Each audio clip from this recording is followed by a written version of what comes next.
នេះគឺនិយាយអាប់ដេតពីព្រឹត្តិការណ៍ដែលបានកើតឡើងពីម្សិលមិញព្រលឹមអល់នៅឯប្រទេសវ៉ាណេស៊ុយឡាដែលជាប្រទេសមួយក្នុងចំណោមប្រទេស12នៃឧបទ្វីបអាមេរិកខាងត្បូងកាលពីព្រឹកព្រលឹមអល់ពីម្សិលមិញថ្ងៃទី3ខែមករាឆ្នាំ2026កងកម្លាំងអាកាសនិងជើងទឹកសហរដ្ឋអាមេរិករួមជាមួយនឹងភ្នាក់ងារអនុវត្តច្បាប់ The FBI ការិយាល័យស៊ើបអង្កេតសហព័ន្ធកម្លាំងចារកម្មនៃអង្គការ CIA បានប្រើប្រាស់រួមនឹងកងកម្លាំងពិសេសនៃកងទ័ពជើងគោកអាមេរិក The Delta Force បានបើកប្រតិបត្តិការវាយប្រហារទៅលើប្រទេសវេណេស៊ុយឡាព្រឹកព្រលឹមអល់ការវាយប្រហារបានធ្វើឡើងហើយចរន្តអគ្គិសនីនៃទីក្រុងនៃរដ្ឋធានីរបស់ប្រទេសវ៉ាណេស៊ុយឡាត្រូវកាត់ផ្តាច់តាមរយៈelectronic warfare operation ហើយកងកម្លាំងពិសេសបានចូលទៅចាប់លោកប្រធានាធិបតីNicolas Maduro និងភរិយាលោកស្រី Celia Flores ដាក់ឧទ្ធម្ភាគចក្រហោះចាញ់ដាក់ឧទ្ធម្ភាគចក្រហោះចាញ់ទៅនាវាចម្បាំងដែលចតនៅក្បែរនោះបាទចៅនីតាតែងតែនិយាយខ្មែរឲ្យស្ដាប់ប៉ុន្តែចៅត្រូវរៀនអត់ធ្មត់មិនមែនអត់ធ្មត់ដោយហ៊ុនម៉ាណែតគេយកដៃអស់រាប់គីឡូម៉ែត្រកាឡានោះទេអញ្ចឹងចៅត្រូវអត់ធ្មត់តែរយៈពេល1ម៉ោងទេចៅនឹងបានទទួលព័ត៌មានដែលចំនួនចៅអាចមានប្រយោជន៍ហើយចៅកុំរៀនប្រើនៅសម្ដីប្រមាថពីព្រោះមនុស្សដូចតាចៅកម្រជួបណាស់ចៅកម្រជួបមនុស្សដូចតាណាស់ចៅកម្រជួបណាស់សូម្បីតែជួនកាលម្ដាយពុកចៅអត់មានពេលជួយចៅផងអត់មានពេលជួយបង្រៀនផងគាត់រវល់អញ្ចឹងចៅអត់ធ្មត់បន្តិចណាចៅណាបាទអត់ធ្មត់បន្តិចនៅពេលនោះចៅនឹងដឹងថានៅពេលចៅមានប្តីឬមានប្រពន្ធចៅបង្កើតកូនមកទើបចៅដឹងថាតាស្រឡាញ់ចៅប៉ុណ្ណាមិនមែនស្រឡាញ់ដោយហ៊ុនសែនពេលបញ្ជូនចៅទៅច្បាំងហើយសៀមចាប់យកទៅហ៊ុនសែនហ្នឹងខ្ញុំចាត់ទុកថាតាហ៊ានហ្នឹងស្លាប់បាត់ហើយដល់ពេលចៅមកវិញឲ្យមកកញ្ចប់មិនចឹងទេណាអត់ចឹងទេណាចៅហ្នឹងហើយនេះលុយមិនឲ្យទេឲ្យប្រាជ្ញាឲ្យគំនិតឲ្យចំណេះដឹងអ្នកដែលគេឲ្យលុយនៅស្រុកខ្មែរមានហើយគឺសម្ដេចហ៊ុនសែននិងគ្រួសារគាត់ប្រមូលយកទ្រព្យសម្បត្តិជាតិរាប់រយលានពាន់លានដុល្លារហើយគាត់ធ្វើមកកញ្ចប់ឲ្យចៅឯងស្ពះសុំគាត់អត់បង្រៀនឲ្យចៅឯងធ្វើជាសត្វស្វាទេគឺបង្រៀនឲ្យចៅឯងធ្វើជាសត្វណាដែលមានធម្មមេសញ្ញាណាចៅណាអត់ធ្មត់បន្តិចណាកូនណាហើយការដើរសុំទានគេគឺជាការដាក់តម្លៃខ្លួនឲ្យទេពអញ្ចឹងកុំអីអូខេណាកូនណាកុំអីឥឡូវនេះបន្តទៅទៀតប្រតិបត្តិការសឹករបស់សហរដ្ឋអាមេរិកចាត់ទុកថាជាpower intervention ដែលប្រែមកថាប្រតិបត្តិការនៃប្រទេសមានកម្លាំងខ្លាំងសម្បត្តិសពតាស្លូតពីព្រោះតាចាប់ដើមហាត់ពុតចិត្តអាណិតក្មេងៗដែលគ្នាកំពុងតែត្រូវរបបជិះជាន់ផ្ដាច់ការអំពុលឲ្យគ្នាថ្ងៃក្រោយទៅមិនដឹងបានអីរស់ជាជីវិតមនុស្សគេទេអញ្ចឹងមុននឹងតាលាចាកលោកនេះទៅតាចង់ធ្វើការបរិច្ចាគផ្នែកចំណេះដឹងនិងគំនិតឲ្យអញ្ចឹងត្រូវអត់ធ្មត់ត្រូវខំអត់ធ្មត់ណាបន្ទាប់មកទៀតគឺតាឈឺដល់ថ្ងៃណាតាងាប់ទៅទេអញ្ចឹងតាកុំឲ្យខាតពេលប្រតិបត្តិការនេះបានធ្វើឡើងហើយរដ្ឋាភិបាលសហរដ្ឋអាមេរិកគឺលោក Donald Trump ចាត់ទុកថាប្រតិបត្តិការនេះគឺប្រឆាំងនឹងអ្វីដែលសហរដ្ឋអាមេរិកចោទប្រកាន់ថា narco terrorism ស្អីទៅហៅថា narco terrorism គឺជាទីតាំងនៃភេរវកម្មគ្រឿងញៀន ដែលសហរដ្ឋអាមេរិកចោទថា Venezuela គឺជាប្រភពណាគឺជាប្រភពនៃការនាំជញ្ជូនគ្រឿងញៀនរាប់តោនមកប្រហារជីវិតប្រជាពលរដ្ឋអាមេរិកាំងអញ្ចឹងប្រទេស Venezuela ក្រោមការដឹកនាំរបស់លោក Nicolás Maduro ចាត់ទុកថាជារបបnarco regime ហើយអង្គការដឹកជញ្ជូននិងផលិតគ្រឿងញៀននៅ Venezuela ត្រូវបានដាក់ចូលក្នុងបញ្ជីភារវកម្មកាកតែលក្រុមអក្រិតជនផលិតគ្រឿងញៀននិងចែកចាយដែលហៅថាកាកតែលឬក៏ហៅថា drug កាកតែលត្រូវចាត់ទុកថាជាក្រុមភារវកម្មហើយរបបនៃរដ្ឋាភិបាល Venezuela របស់ប្រធានាធិបតី Nicolás Maduro ចាត់ទុកថាជា narcotic terrorist regime អញ្ចឹងយកការចោទប្រកាន់នេះទៅវាយប្រហារលើប្រទេស Venezuela ហើយចាប់ខ្លួនលោកប្រធានាធិបតី Nicolás Maduro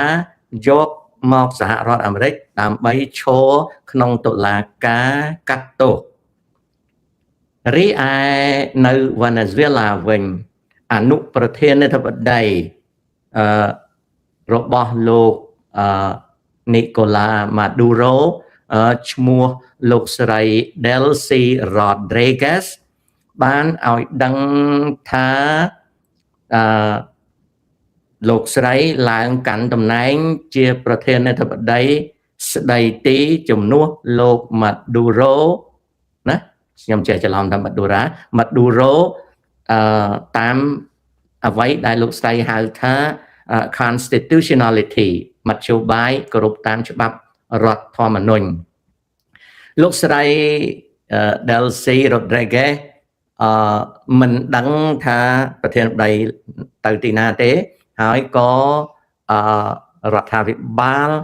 Venezuela បានប្រកាសភាពអាសន្នចំពោះប្រទេសខ្លួននៅពេលដែលសហរដ្ឋអាមេរិកធ្វើការវាយប្រហារទៅលើប្រទេស Venezuela មានមជ្ឈដ្ឋានប្រទេសនានា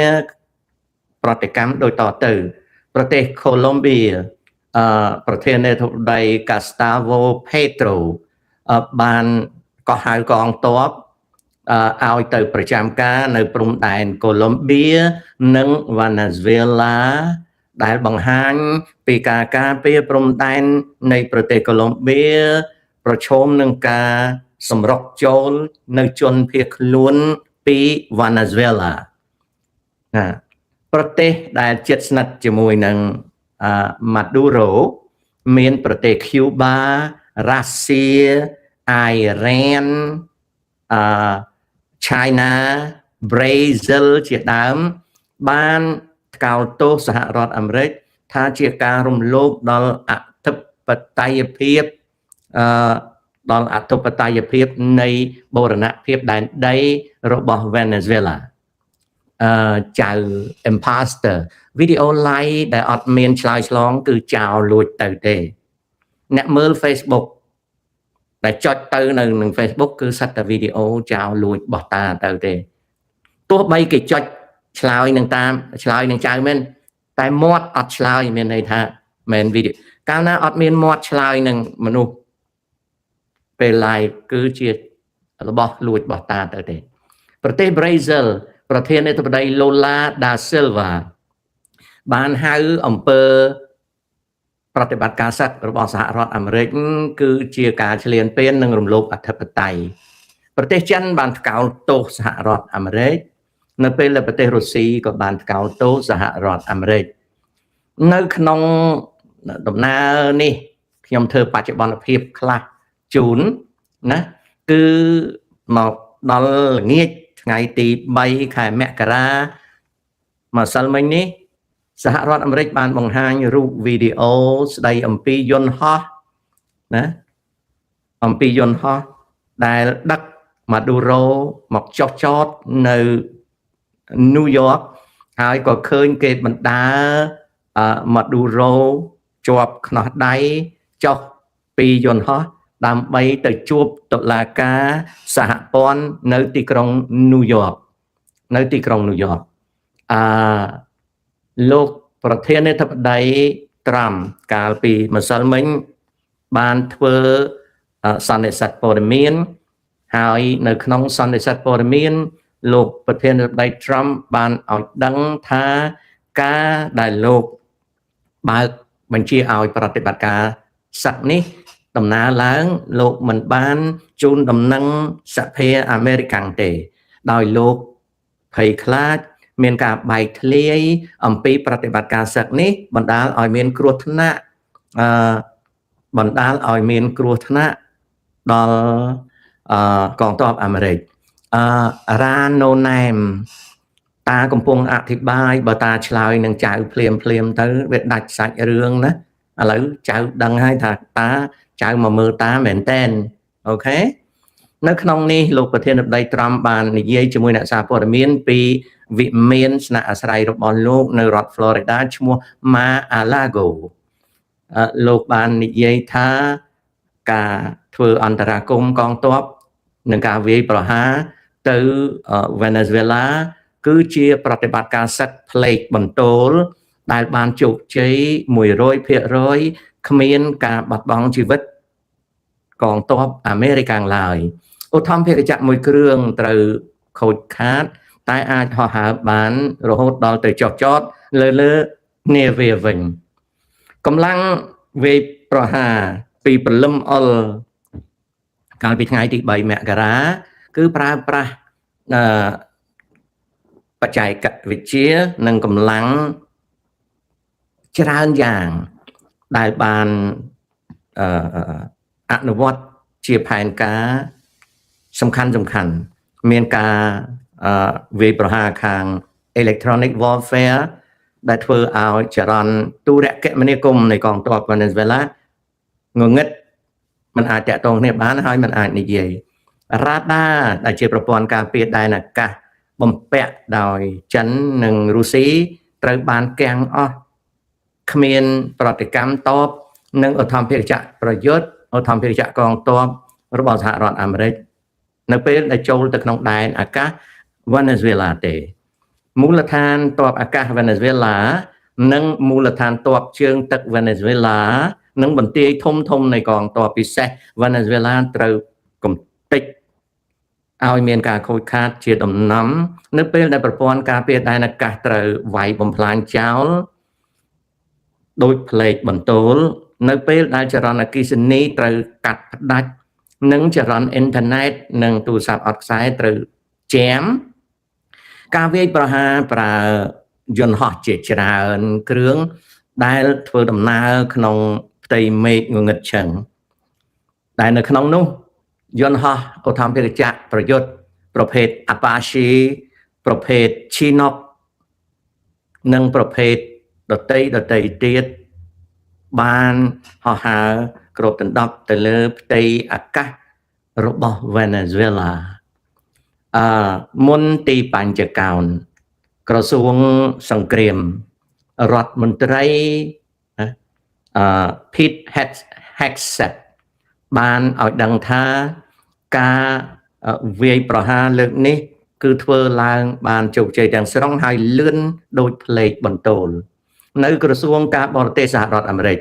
លោករដ្ឋមន្ត្រី Marco Rubio បានបញ្ជាក់ថា Maduro មានច្រកចេញក៏ប៉ុន្តែមិនចាក់ចេញពីតំណែងលោកស្រីក្រសួងយុត្តិធម៌ Pam Bondi បានប្រកាសថាការិយាល័យនៃតុលាការភាគខាងជើងភាគខាងត្បូងនៃរដ្ឋ New York the Southern District of New York Federal Court នឹងធ្វើការចោទប្រកាន់ដល់Maduro នៅក្នុង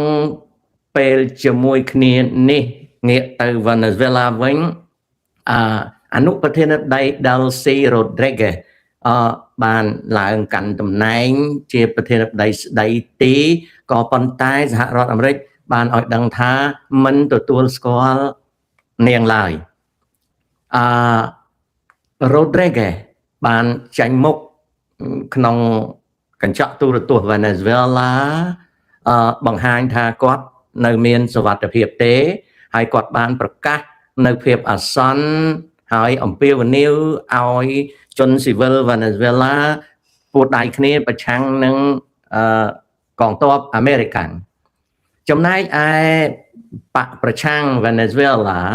ដែលមានEdmundo González Urrutia កំពុងតែរស់នៅក្រៅប្រទេសបានត្រូវអាមេរិកផ្សព្វផ្សាយថាអាចទទួលស្គាល់ថាជាអ្នកនយោបាយអនាគតដឹកនាំប្រទេស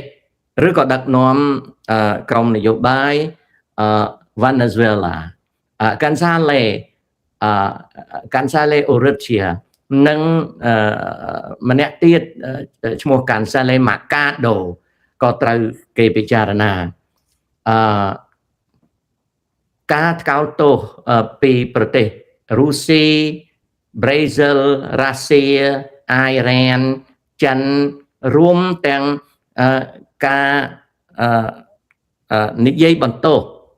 ដោយអគ្គលេខាធិការសហប្រជាជាតិអាងតូញ៉ូហ្កាតេរ៉េសចាត់ទុកថាអំពើរបស់សហរដ្ឋអាមេរិកជាអំពើគ្រោះថ្នាក់ប្រទេសកូឡុំបៀនិងប្រេស៊ីលក៏ហៅកងទ័ពរបស់ខ្លួនឲ្យប្រុងប្រយ័ត្ននេះគឺជាអ្វីដែលកើតឡើងម៉ាឌូរ៉ូបានត្រូវគេយកទៅដល់ញូវយ៉កឲ្យទទួលបទចោទនៅក្នុងតុលាការរួចហើយចំណែកឯប្រធានាធិបតី Donald Trump បាននិយាយថាមុននឹងរៀបរយសហរដ្ឋអាមេរិកនឹងចាត់ការលើប្រទេស Venezuela ពាក្យថា run the country មិនទាន់ដឹងថាមានន័យថាម៉េចពិតប្រាកដទេមិនទាន់ដឹងទេគេក៏មិនទាន់ដឹងថាតួអ្នកនយោបាយ Venezuela ណាដែលអាមេរិកកាំងចាប់ដាក់ឲ្យចាត់ចែងកិច្ចការណាអ្វីដែលអាចដឹងបានតាមសម្ដីរបស់លោករដ្ឋមន្ត្រីក្រសួងការបរទេស Marco Rubio នៅមិនច្បាស់ហើយឧត្តមសេនីយ៍នាយយកអគ្គសេនាធិការកងទ័ពសហរដ្ឋអាមេរិកឧត្តមសេនីយ៍ Dan Kane អត់ទាន់អាប់ដេតនៅឡើយទេយើងចាំមើលសភាពការនេះផ្នែកខាងសេដ្ឋកិច្ចតាក់ទងច្រើនទៅលើរឿងប្រេងឆៅប្រធានាធិបតី Trump បានឲ្យដឹងបន្តិចបន្តួចពីគោលដៅតាក់ទងនឹងសេដ្ឋកិច្ចតែក៏មិនទាន់ច្បាស់លាស់ដែរម្យ៉ាងទៀតប្រទេស Venezuela ជាប្រទេសដែលចិនបានវិនិយោគយ៉ាងច្រើនហើយចិនមានកងត្រាប្រេងឆៅច្រើនតាក់ទងនឹងប្រទេសហ្នឹងក៏កំពុងតែដាក់ពាក្យចូលជាសមាជិក BRICS ហើយប្រទេសហ្នឹងក៏ជា recipient ជាប្រទេសរបស់ BRI ដែរដូច្នេះហើយផលប្រយោជន៍ត្រូវដណ្ដើមគ្នាទោះបីជាយ៉ាងណាក៏ដោយstakeholders ដែលធំគឺចិនរុស្ស៊ីនិងអ៊ីរ៉ានបានត្រឹមថ្កោលទោសអាមេរិកតែគ្មានប្រតិកម្មទេបង្ហាញឲ្យឃើញថាកម្លាំងរបស់សហរដ្ឋអាមេរិកកាន់កាប់ Venezuela គ្មានរ៉ាស៊ាអ៊ីរ៉ានឬឆៃណាមានសមត្ថភាពអាចទប់នឹងកម្លាំងរបស់សហរដ្ឋអាមេរិកបានឡើយអត់អាចទប់ទល់បានឡើយទោះបីជាយ៉ាងណាក៏ដោយបណ្ដាប្រទេសជាមិត្តអាមេរិកនៅអឺរ៉ុបខាងលិចនិងប្រទេសជាបណ្ដាសមាជិកអង្គការ NATO ខំប្រឹងបិទមាត់មិនទាន់មាត់កនៅឡើយទេសហភាពអឺរ៉ុបមេដឹកនាំដូចជាប្រទេសស្ប៉េនបានគឺលោក Pedro Sanchez រដ្ឋមន្ត្រីក្រសួងការបរទេសបារាំងជាដើមបានសម្ដែងឲ្យដឹងថាទង្វើរបស់សហរដ្ឋអាមេរិកវារំលោភលើច្បាប់អន្តរជាតិចក្រភពអង់គ្លេសនាយករដ្ឋមន្ត្រី Keir Starmer និយាយដោយប្រយ័ត្នប្រយែងប្រាប់អ្នកកសែតថាអង់គ្លេសរងចាំមើលសិនមិនទាន់មានប្រតិកម្មអ្វីនៅឡើយទេគ្រាន់តែបាននិយាយដោយពាក្យគួរសមថាគួរណាស់ប្រយ័ត្នប្រយែងលើការគោរពច្បាប់អន្តរជាតិវិនិយោគរបស់ចិននិងមិត្តភាពដៃថែបរវាងចិននិងម៉ាឌូរ៉ូនីកូឡាម៉ាឌូរ៉ូគឺជាមិត្តភក្តិស្និទ្ធស្នាលរបស់ប្រធានស៊ីជីនផេងហើយប្រទេសវ៉ាណេស៊ុយអេឡាជាចំណងមេត្រីភាពដៃថែបដែលប្រទេសចិនបានដាក់វិនិយោគរាប់សិបពាន់លានដុល្លារហើយប្រទេសចិនបានប្រកាសថាវ៉ាណេស៊ុយអេឡាជា all weather strategic partnership ប្រែជាភាសាខ្មែរថាជាដៃគូគ្រប់ពេលវេលាទាំងអស់ពាក្យសម្ដីការទូតដ៏អស្ចារ្យដូចជាពាក្យថាមិត្តដៃថែបនិងពាក្យថាមិត្តគ្រប់ពេលគ្រប់វេលាក៏រលាយខ្សលកាលពីម្សិលមិញនៅពេលដែលចិនមិនអាចមានអ្វីមកទប់ទល់ស្ថានភាពដែលអាមេរិកវាយទៅលើប្រទេសវ៉ាណេស៊ុយអេឡាបានឡើយដែលបង្ហាញថាចិនគឺជានាគក្រដាសឆ្លក់ទឹកมันអាចនឹងបង្ហាញអ្វីកើតទេទោះបីមន្ត្រីជាន់ខ្ពស់ចិនទើបតែធ្វើទស្សនកិច្ចផ្លូវការទៅជួបម៉ាដារ៉ូកាលពីថ្ងៃទី2ខែមករាសើមនេះ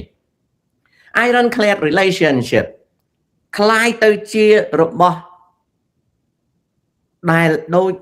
យកផ្លែចេកទៅសែនអ្នកតាកាលពីថ្ងៃទី14ខែកញ្ញាឆ្នាំ2023ប្រធានាធិបតីស៊ីជីនពីងបានអោបគ្នាជាមួយនឹងប្រធានាធិបតីនីកូឡាម៉ាឌូរ៉ូហើយនិយាយថាចិនគឺជាមិត្តភក្តិដែលវ៉ាណេស៊ុយអេឡាត្រូវទុកចិត្តទាំងយប់ទាំងថ្ងៃពេលណាវ៉ាណេស៊ុយអេឡាមានបញ្ហាចិននៅក្បែរជានិច្ចក៏ដូចកម្ពុជាដែរដែលស៊ីជីនពីងរវល់ទៅជួបអាចដូច្នេះមិត្តដៃថែបវ៉ាណេស៊ុយអេឡាត្រូវអាមេរិកលុកចូលចាប់ប្រធានាធិបតីយកមកដាក់គុកនៅអាមេរិកនៅពេលដែលស៊ីជីនពីងអាឡ័យរវល់លីចបដៃថែបទៅជួបអាចมันខុសគ្នាពីអ្វីដែលសៀមវៃលោកហ៊ុនសែនប៉ោងខោអត់បានដេកផឹកកាហ្វេទល់ភ្លឺនៅឯរូងខ្លាចង្ការហ៊ីងនៃទីក្រុងទឹកខ្មៅចិនអាឡ័យតលីជាប់ដៃថែបទៅជួអាចដែរនេះគឺជារបបកំហើញមួយដែលគួរចាប់អារម្មណ៍ជាទីបំផុតក្នុងព្រឹត្តិការណ៍ដែលកំពុងតែកើតឡើងនេះណាគណៈប្រតិភូចិនដែលបានទៅជួបម៉ាឌូរ៉ូនៅក្នុងទីក្រុងការ៉ាកាសប៉ុន្មានម៉ោងមុនគេចាប់ខ្លួនប្រតិភូចិននៅអត់ទាំងទាន់ចាក់ចេញពីប្រទេសវ៉ាណេស៊ុយអេឡាផងហើយចិនក៏មាត់មកអាឡ័យតែប្រឹងជុះអាចនៅក្បែរព្រៃនោះដោយមិននិយាយថាមន្ត្រីគណៈប្រតិភូរបស់ខ្លួនកំពុងតែស្ថិតនៅក្នុងទីក្រុងការ៉ាកាស